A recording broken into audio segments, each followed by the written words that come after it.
ధూమపానం వలన తమకే కాక పొరుగు వారికి కూడా చెడు ప్రభావం పడుతుందని అల్లూరు జిల్లా కలెక్టర్ దినేష్ కుమార్ అన్నారు. నో టొబాకో డే పురస్కరించుకొని వైద్య ఆరోగ్య శాఖ ఆధ్వర్యంలో పాత బస్టాండ్ అంబేద్కర్ కూడలి నుండి ఐటీడీఏ వరకు జరిగిన ర్యాలీలో కలెక్టర్ పాల్గొన్నారు. ఈ కార్యక్రమంలో జిల్లా ఆరోగ్య శాఖాధికారి డాక్టర్ జమాల్ బాషా, ప్రభుత్వ వైద్య కళాశాల ప్రిన్సిపల్ ప్రొఫెసర్ హేమలతా దేవి, డిఎస్పీ షేక్ షేహాబాజ్ అహ్మద్, పలువురు డాక్టర్లు, పారామెడికల్ సిబ్బంది పాల్గొన్నారు.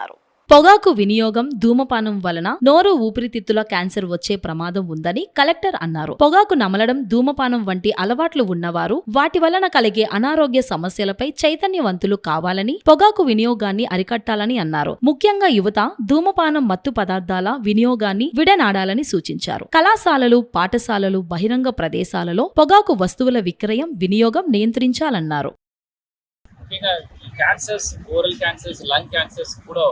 విపరీతంగా పెరిగిపోయిన నేపథ్యంలో ఈ వరల్డ్ టొబాకో డే ద్వారా అందరికీ కూడా ఈ టొబాకోని నిర్మూలన చేయాలి, వాళ్ళు వాడడం తగ్గించాలని మనం చేస్తున్నాము. ప్రభుత్వం కూడా ఎంతో దీనికోసం ప్రయత్నం చేస్తుంది.